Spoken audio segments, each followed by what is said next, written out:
Welcome to Our Own Voice, a partnership in mental health awareness in cooperation with NAMI Wichita and KSUN Community Radio. NAMI is the National Alliance on Mental Illness. We are the largest grassroots advocacy network for people with mental illness and their family members, with over 800 national affiliates and 13 Kansas affiliates, with NAMI Wichita being one of those 13. We provide awareness, support, education, and advocacy for people affected by mental illness. Our purpose here is to provide a community conversation on KSUN Radio that gives insight into what it's like to live with mental illness. Our intention and hope is that our program will change attitudes, assumptions, and stereotypes about people with mental health conditions, and in so doing, we will stop the stigma associated with mental illness. My name is David Larson. I am very pleased and proud to be your host today, and I am a person living with mental illness. I am in recovery for a major depressive disorder. Like everyone, I struggle with the ups and downs of emotions and the challenges of being fully human, but I am doing great. And I know I have many gifts to offer my family, my friends, and my community. Now, before I get too far into the program, I want to introduce David Peterson, our executive producer. Hello, David. Hello, David. And our technical producer, Mike Padilla. Hello, Mike. Actually, it's not me. It's Matthew. Oh, Matthew is now our technical producer. So let me start that again then. Our technical producer, which is Matthew. Hello, Matthew. Hello, everybody. And now Mike is now Matthew's helper. Hello, Mike. I'm not feeling very good about that. Well, at least I introduced all three of you folks. Well, yes, you did. So thank you all for joining us today, and our guest, which is Esther. Hello, Esther. Hi. It's good to have you here today. Thank you. It's good to be here. So, Esther, I'm going to start off with my typical question, and that is, where were you born? I was born in Beaver, Oklahoma. Beaver, Oklahoma. Yay, Beaver, Oklahoma. Woo! However, that's not where you grew up and No. went to high school. Where No. did you grow up and go to high school? I grew up in Fowler, Kansas. It's a small town southwest of here, Okay. out by Dodge City. All right. And where you graduated from Fowler High School? Mm-hmm. And what is their mascot? The Gold Bugs. The Gold Bugs. And we had to ask about the Gold Bugs. Do you want to tell us the whole... Some of us are still laughing about the gold bugs. So from my understanding, it's from an Edgar Allan Poe poem or writing or whatnot. And basically it's like a little bug that sits on and rolls around in manure. Okay. So be scared. Yeah. Well, yay, Gold Bugs. All right. So now let me ask you, do you have any family or friends who have a mental illness? Yes. Okay. And how old were you when you first encountered someone with a mental illness? The first time that I guess I remember would be my senior year in high school. My brother, who had depression, that was when he first started having some suicidal ideation. He was in 4th grade. Okay. So he's your younger brother. Okay. Is he the youngest of the family? Yes. Okay. And is it just the two of you? No, there was 7 of us kids. 7 of you kids. Yeah. Wow, that is awesome. Yeah. All right. So your familiarization. Now I'm not sure about that word. You are familiar with your brother's suicidal ideations and his depression, okay? But you have further understanding because you are also a counselor, are you not? Yes, I'm a therapist, and right now I'm a clinical social worker, and I am the director of behavioral health at Health Corps Clinic. At Health Corps. Yay, Health Corps. Shout out to Health Corps there. Okay. And what do you do with being the therapist and the licensed clinical social worker? So there right now, I see patients that are coming in to see their primary care doctor, because oftentimes there's a lot of stigma with mental health and folks don't want to go get help at a therapist's office or mental health place. But they will go to their primary care doctor and say, hey, I'm feeling really scared, or my stomach hurts a lot, or I'm just feeling really sad.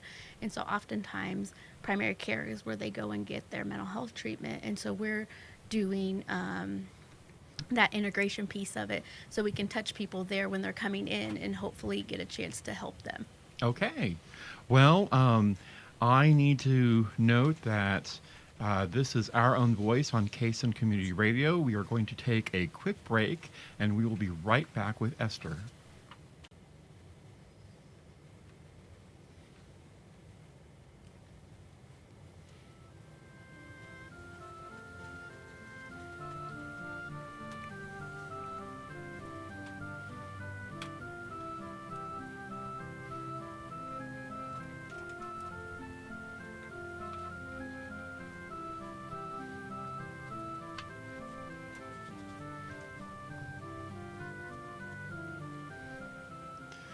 Welcome back to Our Own Voice, a partnership in mental health awareness in cooperation with NAMI Wichita and KSUN Community Radio. NAMI is a National Alliance on Mental Illness. Now, Esther, during the break, we were talking about other things to talk about, and one of the questions is, when did you encounter NAMI, and what work have you done with, what work have you done with the National Alliance on Mental Illness? I have been a therapist for a little over 8 years, so I've always known of them professionally, just as a resource with patients and things like that. And then recently, I was recommended to David here to do Ending the Silence. Yes, which we're going to talk more about that in our next segment or the segment after, one of the two. But we definitely want to key in on your Ending the Silence help. But let's jump also back to your brother. And the question that was asked during the break is, did you have to defend your brother at school and things like that? You know, we grew up in a small town, so everybody kind of knows everybody. Everybody kind of knows what's going on, things like that. But I didn't. Everybody was very accepting of my brother. My brother was very good at kind of putting a mask on to say, "Hey, everything's going good. I'm doing great. I'm not struggling right now." But then when he struggled hard. Yeah. Yeah. Yeah, that reminds me of the one medication that I actually happen to be on that I've seen the commercials for, where they have people walking around with their sad face, and they have a little paper mask that they have the two dots and a smile, for that they hold up to in front of themselves and other people, so that people supposedly see them. And that is something that as a depressive, I am very aware of, that you put on a mask, you make things work, you smile and you're happy, and You literally put on a happy face. yes, because we sort of fall into that mindset of fake it till you make it, and unfortunately that doesn't always work. But I it's know a that, good power thing to do. Esther has told me that her brother has had some very successful parts of his life and very Really? happy. Yeah, he was he was a great person, and going to the mask and stuff, I think one of the things that my brother struggled with was kind of trying to explain it to us, to his family, to his friends and family, why he felt like he did. And I think that's kind of why he put on a mask, was that he himself didn't know why he was sad. He just was sad. Yeah. And so he didn't know how to explain it to people. And I think that's why he put on a mask, was it's easier to say I'm okay than it is to say, I don't know, I'm just sad. Yeah, and it's not just sad. It's I'm sad, I'm confused, I am indecisive, I struggle. Right. You're, I don't you're wanna be uncomfortable alive. in your own skin. Yes, Right. very true. What work did your brother do for work, or what did your brother do for work or enjoyment? Yeah, he actually worked in Woodward, Oklahoma, and he worked at Fire and Ice, and so it's like an air and heating place, and he loved it there. They loved him. They actually, he'd only been there maybe 6 months, and they had the day that he died. and we went to visit and get his stuff. There was so many flowers there that they had gotten from the people in the community that just had already gotten to know my brother and stuff like that. And then also his biggest passion was rodeo. He was a rodeo clown. He was a rodeo clown. That is so awesome to hear. He was literally a rodeo clown. He literally put on makeup to say, hey, and here I dodged those am. barrels out and being chased by Brahma bulls and all of that. He loved it, and he that's all he wanted to do. And since even like the 4th grade, I remember in the 4th grade going to his wax museum. I don't know if you guys did that, but wax museums, when the kids pretend to be somebody, and he had picked, I can't even remember who it was, but it was a rodeo clown. So my mom has pictures of him dressed as a rodeo clown in 4th grade. Like, that's all he ever wanted to do. And of course, the rest of us sensible folks were like, you can't really do that for a living. Like, you need to have something else to fall back on, and we, discouraged it a lot. But he was like, nope, that's what I want to do. And so he did it. And then, he even went to a school in Wisconsin or in Wyoming. And I think that was one of the greatest things that I learned from my brother, is that it doesn't really matter what everybody else is saying, but what you're saying to yourself, type of thing. Okay. Yeah. So he went to clown school? Yeah. Wow. That is so cool. Follow your dreams. He did, and he did. He did. All of us were like, That's don't great. go, don't go. And he's like, I'm going. And he did, and he loved great. it. That's awesome. Yeah. Wow. And what was your brother's first name? His name was Vincent. Vincent, Yeah. but We called him Boy. Boy. Yeah. Okay. So that was his nickname then. Boy. Yeah. Mhm. Okay. Well, I need to say this is Our Own Voice on KSUN Community Radio. We are talking with Esther about mental illness. We're going to take a quick break and be right back after these messages.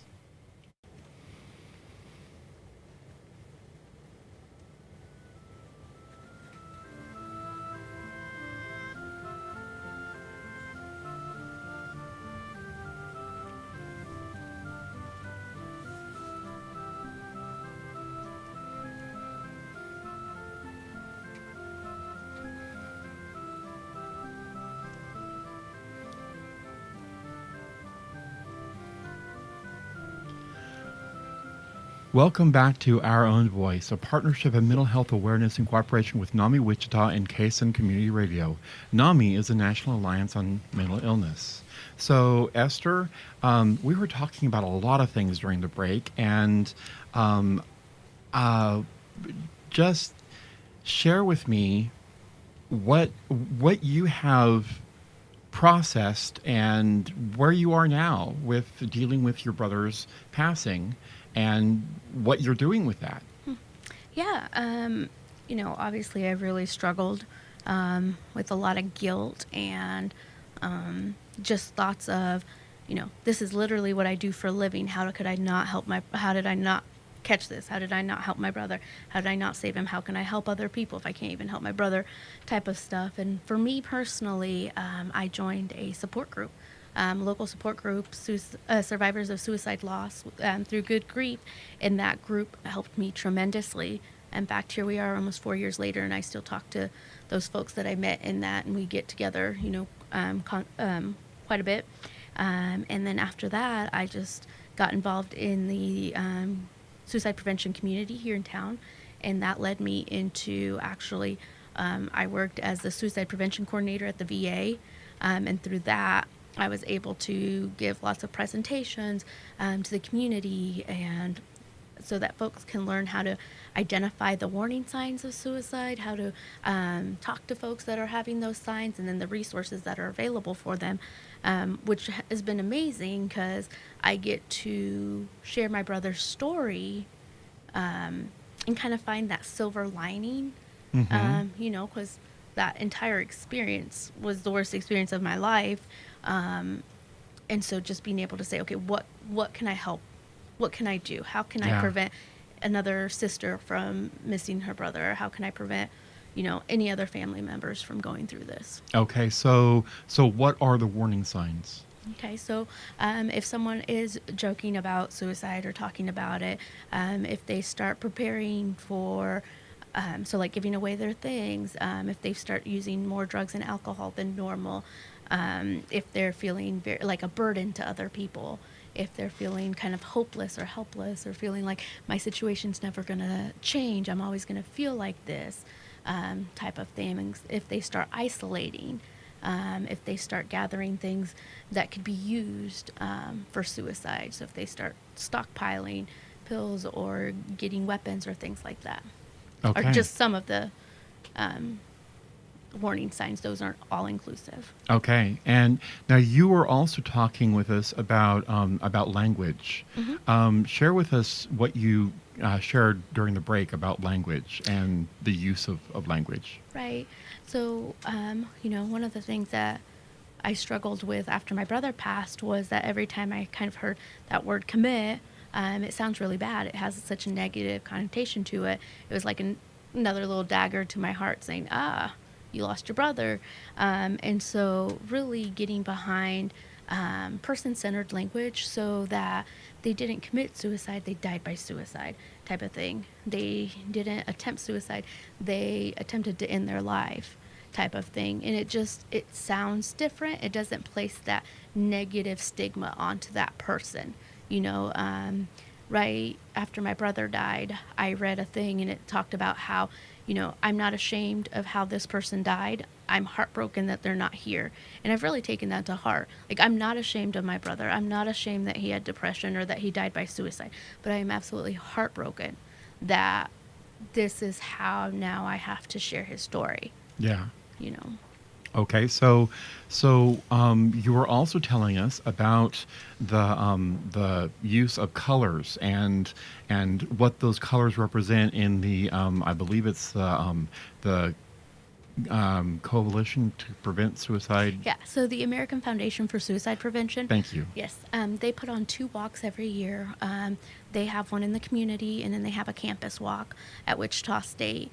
And so survivors, folks that have lost people, folks that struggle with mental illness go there to kind of rally together and say, hey, what can we do type of thing. And you raise money for the American Foundation for Suicide Prevention. And one of the things that they do is everybody kind of wears different beads, different colored beads. And I don't remember what all of the colors are, but like for me, I wear orange because I lost my brother. My parents wear white because they lost their son. Purple is a family member. I think red is a spouse. Silver is first responder or military. So everybody kind of wears those colors, and it's just like a visual representation of how suicide has impacted your life. And my parents have come up every year since my brother passed to do those walks with us, and they see other parents with their white beads, and it's like an instant connection because they know that that person has lost a son, a daughter, a child, and that they know the exact same pain that my parents went through. And my mom, has given so many random strangers hugs because she's like, I see your white beads. I know you lost a child. I know how devastated you are. Yeah, fair enough. Well, this is Our Own Voice on KSUN Community Radio. We are talking with Esther. We are going to take a quick break, and we will be right back.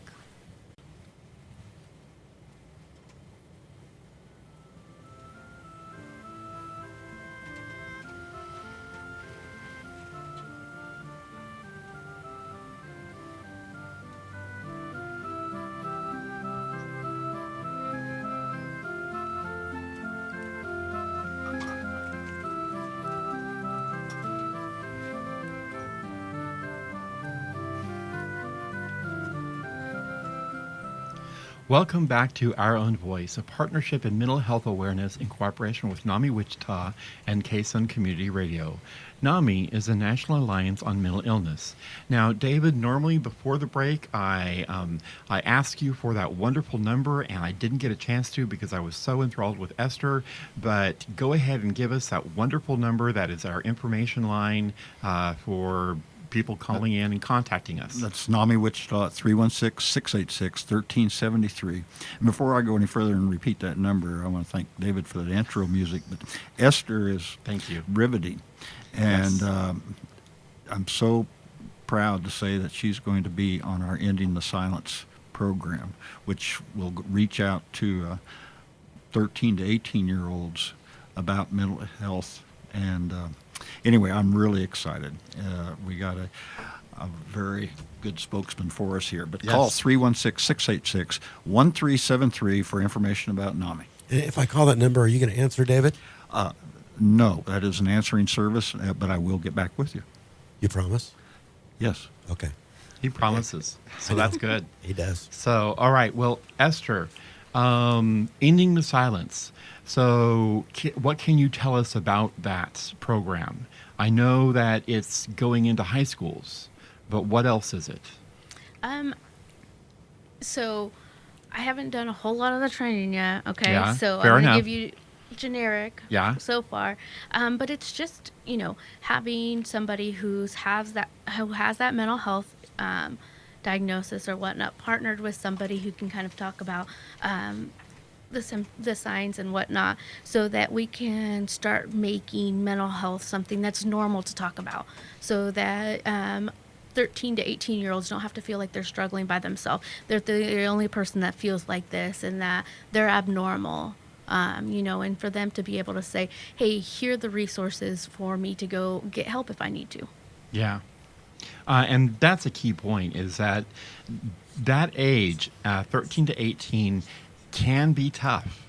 And a lot of kids go through that feeling of, well, I'm somehow different than everyone else, and I am not accepted, and I'm not liked, and I just, life is horrible, and it becomes an endless roller coaster down into the depths, and hopefully they can be lifted up. Right. And like I said, really hoping that we can normalize that piece of it. Everybody struggles. Everybody has things that they go through, and just being able to say, hey, it's okay for you to talk about it, and it's okay for you not to be okay. And that's where our whole push for ending stigma comes from, is that we need to focus on the fact that this is something that everyone is dealing with. That what is the figure? It's 1 in 5 or 1 in 4. One of those two of people that deal with a mental health condition in a year or in their lifetime or something like that. Yeah. And they need to understand that there is hope, there is help. Reaching out to people is a good thing. It's important. So, absolutely. What else can you share with us? Any other tidbits on your work or anything like that? I know there's a question I was going to ask you. Who is your hero or heroine? So I have a few, but my parents, they had very little, and they worked really hard to give my siblings and I a wonderful life. Without them, I wouldn't be sitting right here, obviously. But they have done a lot for our entire family. And then, of course, my brother, because he tried. He tried every day so hard. And you could tell that in his life. And he really taught me to live life to the fullest. Like, if he wanted to do something, he would find a way to do it. Whatever it was that he had to do, he was going to find a way to do it. Like the clown school. Like the clown school, Yeah. Like, Did you ever see him be a clown in the rodeo? I did a few times, fantastic. yes, of course. Yeah, and just seeing that would stop your heart, wouldn't it? Oh, my goodness. I could not do it. Yeah. I couldn't do it. There's no way. To anyone who's in our listening audience who happens to understand the whole concept behind being a rodeo clown, blessings be with you, because that is a scary, scary project. Right, and his favorite, kind of his motto, his thing that he lived with, what was on his business cards for being a rodeo clown, was John 15:13, which is, there's no greater love than this, to lay down one's life for one's friends. And he lived that. Like, he would do anything for anybody. And there's countless stories of people that have come up to me and been like, I was really struggling, and your brother helped me because of this, this, and that, type of thing. And so for me, knowing that he, as awful as he felt, never stopped caring about other people. And I think that's the biggest thing that I've learned from him, is that you can always do something to help other people regardless, and that there is hope. Yeah. Excellent. Well, I want to thank you for joining us for Our Own Voice on KSUN Community Radio. Thank you to Esther for talking with us about mental illness, and join us for our next Our Own Voice program. Thank you.